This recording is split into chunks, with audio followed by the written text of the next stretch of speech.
नमस्कार सभी को। सर्वज्ञशाला के इस ऑनलाइन प्लेटफॉर्म पर मैं अमित आप सभी भाइयों बहनों का स्वागत एवं अभिनंदन करता हूं। सबसे पहले तो आज 26 नवंबर है और 26 नवंबर पता है आपको क्या मनाया जाता है? 26 नवंबर को 26 नवंबर को हम भारतीय संविधान दिवस के रूप में मनाते हैं, क्योंकि 26 नवंबर 1949 को हमने अपने संविधान को स्वीकार किया था और अंगीकृत किया था। तो सबसे पहले आप सभी को संविधान दिवस की बहुत बहुत शुभकामनाएं और बधाई है। संविधान हमारे लिए कितना इम्पोर्टेंट है आपको अच्छे से पता होगा। जिस देश में संविधान नहीं है वहाँ पे देखिए स्थिति क्या है। तो संविधान बहुत जरूरी है क्योंकि इसमें हमारे राइट भी दिए गए हैं और संयोग है कि हम राइट पे ही चर्चा कर रहे हैं। तो जैसा कि हमारी क्लासेस चल रही थी भारतीय संविधान पर और संविधान में हम मूलतः देख क्या रहे हैं। इस समय हम पार्ट 3 भारत के संविधान का पार्ट 3 जो कि फंडामेंटल राइट्स से रिलेटेड आपका पार्ट है और इसमें आपके अगर बात करें आर्टिकल की तो आर्टिकल 12 से लेके 35 तक का उल्लेख फंडामेंटल राइट में मिलता है। तो हम फंडामेंटल राइट पे चर्चा कर रहे थे और पिछली क्लासेस में हमने आर्टिकल 12 से लेके और 27 तक बहुत विस्तृत चर्चा हमने देखा था और आज की क्लास में आर्टिकल 28 को देखेंगे, 29 को देखेंगे और 30 को देखेंगे और इसमें सारे इससे जुड़े जो आपके वाद हैं, केस हैं, उसको भी देखेंगे। तो चलिए क्लास को प्रारंभ करते हैं। लेकिन क्लास प्रारंभ करने से पहले मैं आप सभी भाइयों बहनों से रिक्वेस्ट करूंगा, अगर आप चैनल पर नए हो तो चैनल को सब्सक्राइब करते हुए क्लास को पूरी देखिए और क्लास को पूरी देखने के बाद अपना फीडबैक जरूर दीजिए। क्लास आप जब पूरी देखेंगे तभी आप उसका जो है एनालिसिस कर पाएंगे, किस लेवल की क्लास है, किस तरीके का यहाँ पे कंटेंट है, क्या पढ़ाया जा रहा है, ये आप देखने के बाद ही एनालिसिस उसका कर पाएंगे। तो क्लास पूरी देखिए और अपना फीडबैक कमेंट बॉक्स में जरूर दीजिए। तो अब विलंब नहीं करेंगे। जैसा कि पिछले जो क्लास हुई थी उसमें हमने चर्चा की थी कहाँ पे, आर्टिकल 27 तक हम देख चुके थे और आज 28 को देखेंगे। धार्मिक स्वतंत्रता का अधिकार जो कि 25 से लेकर 28 तक का उल्लेख मिलता है। 25 आर्टिकल से लेकर 28 तक धार्मिक स्वतंत्रता है और उसके बाद की चर्चा जो है एक आर्टिकल इसमें और बचता है 28वां, लास्ट 28 आर्टिकल, उसको देखेंगे। उसके बाद हम देखेंगे आपका कल्चरल और एजुकेशनल राइट है, उसको भी देखेंगे। तो अब विलंब नहीं करेंगे और चर्चा को प्रारंभ करेंगे। तो अब चलिए बढ़ते हैं, आर्टिकल 28 को देखेंगे। तो आर्टिकल 28 में क्या दिया गया है कि धार्मिक शिक्षा में उपस्थित होने से स्वतंत्रता। इसका अर्थ ये हुआ, जैसे मैंने बताया कि आपका स्वतंत्रता, धार्मिक स्वतंत्रता का अधिकार 25 से 28 आर्टिकल में है और 28 उसका लास्ट पार्ट है, 28 लास्ट अनुच्छेद है उसका। तो अनुच्छेद अगर 28 के पहले क्लॉज में देखें तो उसमें क्या दिया गया है कि राज्य निधि से पूर्णतः पोषित या किसी शिक्षा संस्था में कोई धार्मिक शिक्षा नहीं दी जाएगी। तो यह बात आपको ध्यान रखना है कि अगर राज्य के द्वारा उसको फंडिंग की जाती है, उसका पूरी तरीके से राज्य द्वारा फुल्ली फंडेड है, कोई संस्था है, शिक्षा संस्था की बात हो रही है, अगर शिक्षा संस्था है तो वहाँ पे कोई धार्मिक शिक्षा नहीं दी जाएगी। यह बात पहले क्लॉज में है, आर्टिकल 28 के पहले क्लॉज में। अब दूसरा इसका क्लॉज अगर बात करें तो यह दूसरे क्लॉज में क्या है कि खंड 1 की कोई बात ऐसी शिक्षा संस्था पर लागू नहीं होगी जिनका प्रशासन राज्य करता है परंतु किसी ऐसे विन्यास या न्यास के आधिपत्य में गठित हुई है जिनके अनुसार उस शिक्षा में धार्मिक शिक्षा देना आवश्यक है। तो यह इसका भाव आप समझिएगा। जैसे मान लीजिए राज्य के द्वारा जो है वह संस्था संचालित है, फंडिंग की जा रही है, परंतु वह किसके अधीन है? वह संस्था कोई ट्रस्ट के अधीन है, यानी वह ट्रस्टी है।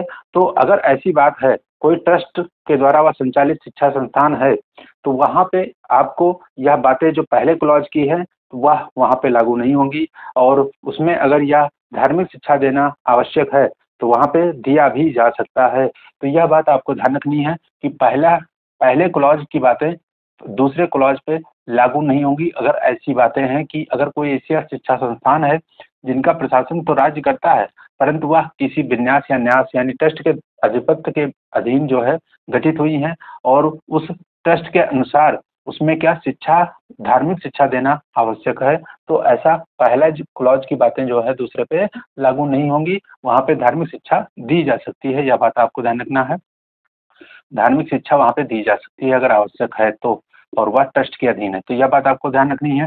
अब आर्टिकल 28 का जो तीसरा क्लॉज है लास्ट, उसको भी याद रखिएगा कि राज्य द्वारा मान्यता प्राप्त व राज्य निधि द्वारा सहायता प्राप्त शिक्षा संस्था में शामिल होने वाले किसी भी व्यक्ति को धार्मिक शिक्षा में भाग लेने, उपासना करने हेतु बाध्य नहीं किया जाएगा जब तक वह स्वयं या अवयस्क होने की स्थिति में उसके जो संरक्षक हैं वह सहमति नहीं दे देते।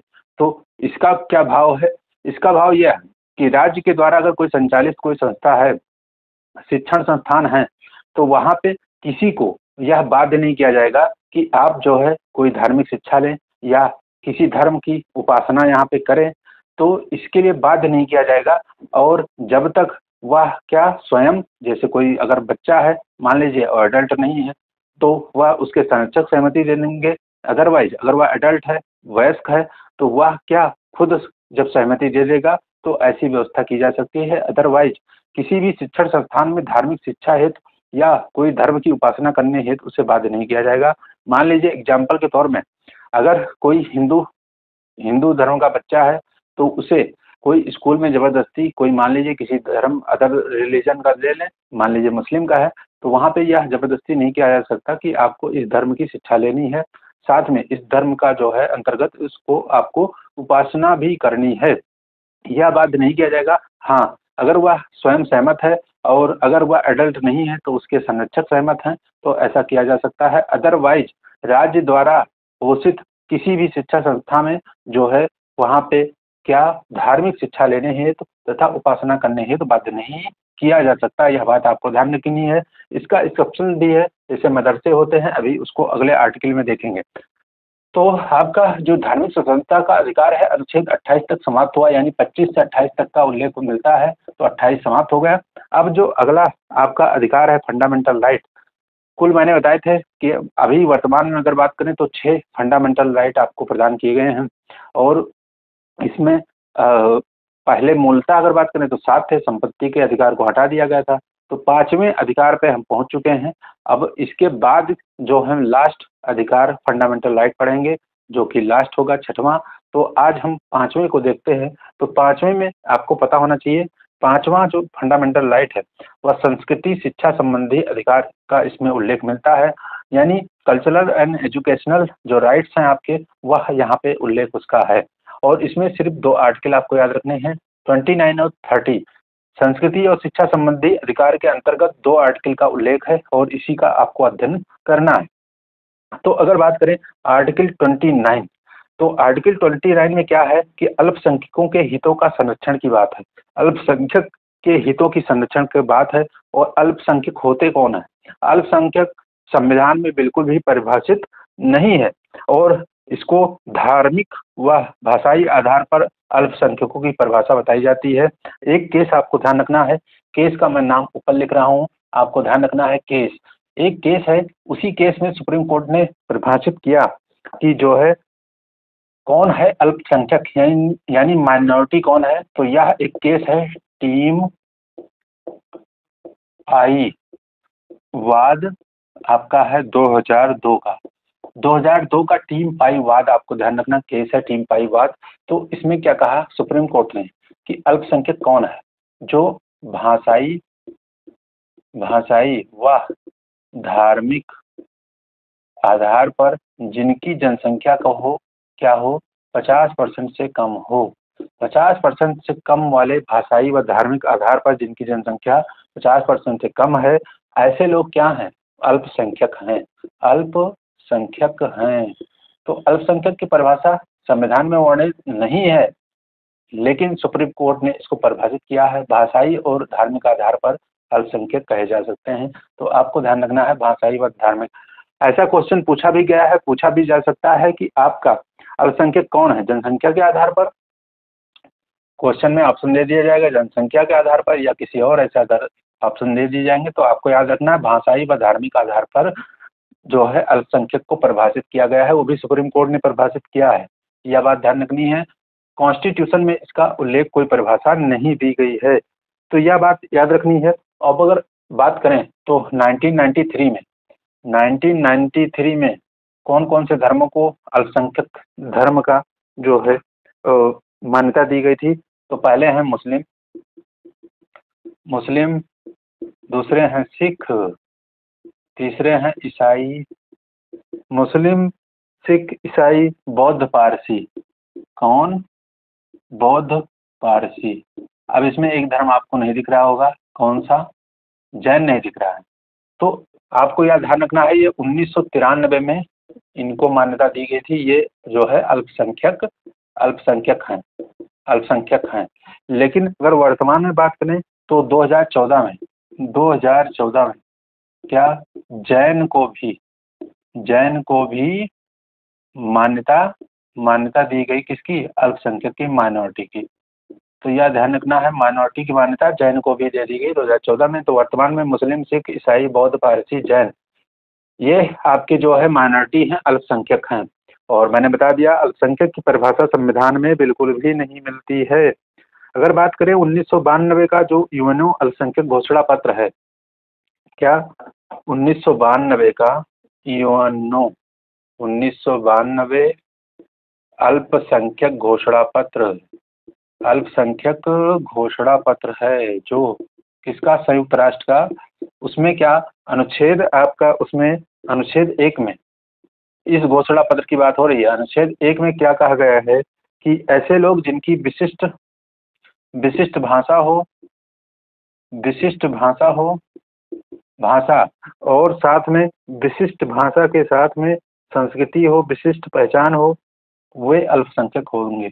कौन होगा? विशिष्ट संस्कृति हो, विशिष्ट पहचान हो, तो कौन होगा?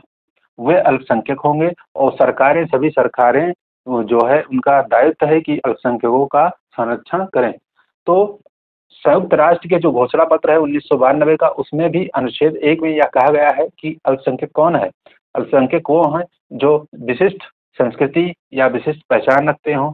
तो यह बात आपको ध्यान रखनी है, विशिष्ट संस्कृति, विशिष्ट पहचान वाले लोग क्या हैं? अल्पसंख्यक हैं। और सभी सरकारों का यह दायित्व है कि वह अल्पसंख्यकों के हितों का संरक्षण करे। तो अल्पसंख्यक की परिभाषा मैंने बता दी, अल्पसंख्यक होते कौन है यह भी मैंने बता दिया। अब अल्पसंख्यकों के हितों का संरक्षण है आर्टिकल 29 में। और आर्टिकल 29 में फिर अगर पहले क्लॉज को पढ़ें तो क्या दिया गया है? भारत के प्रत्येक नागरिक को जिसकी अपनी विशिष्ट भाषा है, लिपि है, संस्कृति है, उसे बनाए रखने का अधिकार होगा। अब यह विशिष्ट भाषा है, विशिष्ट लिपि है, विशिष्ट संस्कृति है, तो यह क्या हो गया? यह अल्पसंख्यक हो गए। तो उनको ऐसी भाषा, लिपि, संस्कृति को बनाए रखने का पूर्णतः अधिकार है। तो यह बात आपको ध्यान रखनी है पहले क्लॉज में। दूसरे क्लॉज में दिया गया है कि राज्य द्वारा पोषित या राज्य निधि द्वारा सहायता प्राप्त किसी शिक्षा संस्था में प्रवेश से किसी भी नागरिक को केवल, ध्यान रखिएगा, केवल धर्म, मूल, वंश, जाति और भाषा, इनमें से किसी के आधार पर वंचित नहीं किया जाएगा। यानी राज्य द्वारा कोई पोषित संस्थान है, शिक्षा संस्थान है, या राज्य निधि द्वारा फंडेड है, मतलब, तो उससे सहायता प्राप्त किसी शिक्षा संस्था में प्रवेश किस आधार पर नहीं रोका जा सकता है, यानी वंचित नहीं किया जा सकता? धर्म, मूल, वंश, जाति और भाषा, इन 4 के आधार पर वंचित नहीं किया जाएगा प्रवेश लेने से। तो यह बात आपको ध्यान रखनी है। तो आर्टिकल 29 भी समाप्त हो गया। अब इसका जो संस्कृति और शिक्षा संबंधी जो आर्टिकल है 30, इसको देखेंगे। और मोस्ट इम्पॉर्टेंट है, इसको याद रखिएगा, क्योंकि यहाँ पे देखिए जो धार्मिक शिक्षा की बात को यहाँ पे प्रतिषेध है, यानी रोका गया है। जबकि यहाँ पे 30 में ही आपको पता होना चाहिए कि जो भारतीय संविधान का आर्टिकल 30 है, इसी के तहत मदरसों में धार्मिक शिक्षा दी जाती है। तो यह मोस्ट इम्पॉर्टेंट है एग्जाम पॉइंट ऑफ व्यू से। एग्जाम में पूछा जा सकता है कि भारत में जो मदरसे हैं या और भी कोई संस्थान है किसी रिलीजन से रिलेटेड, तो वहाँ पे आपको किस आर्टिकल के तहत यह जो है उसका प्रावधान है कि जो है धार्मिक शिक्षा दी जा सकती है। तो यह आर्टिकल 30 ही मदरसों में जो है धार्मिक शिक्षा संबंधी जो प्रावधान है वह करते हैं। तो याद रखिएगा। तो 30 की परिभाषा देखें तो इसमें है शिक्षा संस्थाओं की स्थापना एवं प्रशासन करने का अधिकार अल्पसंख्यकों का अधिकार है। ध्यान रखिएगा, शिक्षा संस्थानों की स्थापना करना है, साथ में उनका जो प्रशासन, यह दोनों बातें, इन दोनों करने का अधिकार जो है किसको है? अल्पसंख्यकों का अधिकार है। तो यह बात ध्यान रखनी है। अब बार बार अल्पसंख्यक आएगा तो अल्पसंख्यक मैंने बता दिया।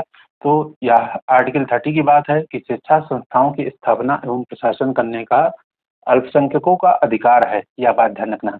अब आर्टिकल 30 का जो पहला क्लॉज है उसमें अगर देखें तो धर्म या भाषा पर आधारित अल्पसंख्यक वर्गों को अपनी रुचि के अनुसार शिक्षा संस्थाओं की स्थापना और प्रशासन का अधिकार होगा।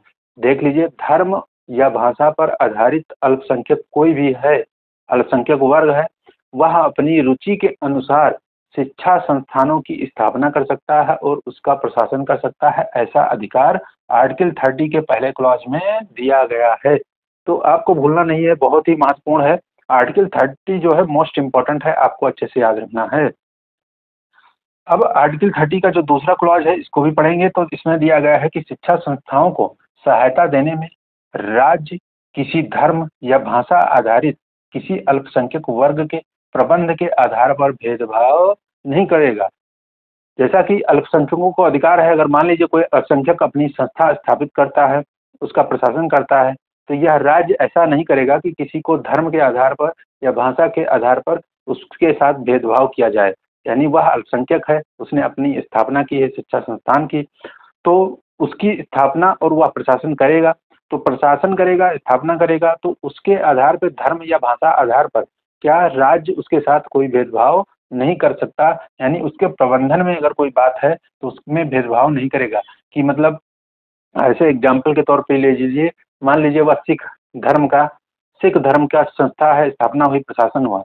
तो अगर मुस्लिम धर्म का कोई, या आप समझ लीजिए कोई राज्य सरकार है, वह नहीं ऐसा मत रखती है, तो ऐसा नहीं है कि धर्म के आधार पर वहाँ पे भेदभाव कर देगा कि यह धर्म भाषा के आधार पर हमसे विपरीत है, हमारे विचारों से विपरीत है, तो इसको भेदभाव इसके साथ किया जाए। प्रबंधन में भेदभाव बिल्कुल नहीं करेगा राज्य। यह बात आपको अच्छे से ध्यान रखनी है। नोट में पढ़ेंगे, मैंने बता दिया आर्टिकल 30 के तहत ही मदरसों में इस्लामिक शिक्षा दिए जाने का संवैधानिक आधार देता है आर्टिकल 30। और राइट टू एजुकेशन में यह प्रावधान था। राइट टू एजुकेशन जो कि 2009 का है, लागू कब हुआ? 2010 में, 1 अप्रैल 2010 को राइट टू एजुकेशन, शिक्षा का अधिकार, यह लागू हुआ था।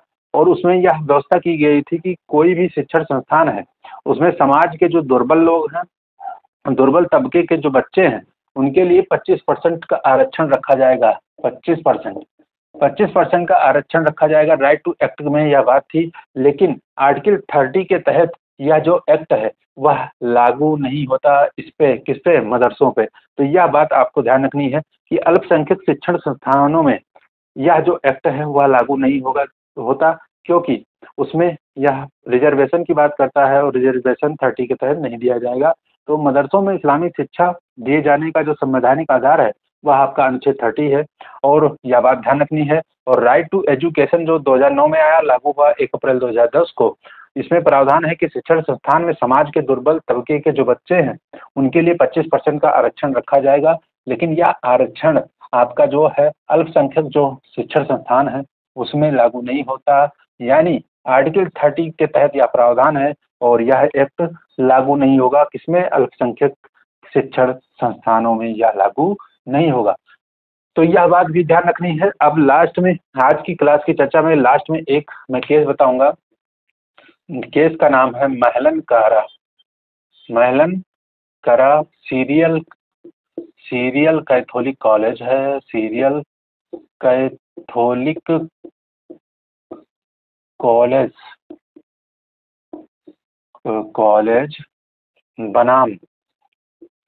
बनाम क्या है? ये आपके टी जोन्स वाद या 2004 का वाद है। आपको ध्यान रखना है कौन सा? महलन करा सीरियल कैथोलिक कॉलेज बनाम टी जोन्स 2004 का वाद है, केस है। और इस केस में क्या सुप्रीम कोर्ट ने अल्पसंख्यक शैक्षणिक संस्थानों, ध्यान रखिएगा, क्या अल्पसंख्यक शैक्षणिक संस्थानों की स्थापना सुप्रीम कोर्ट ने अल्पसंख्यक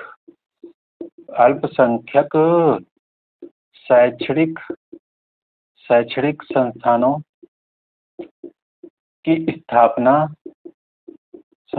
की स्थापना तथा प्रशासन संबंधी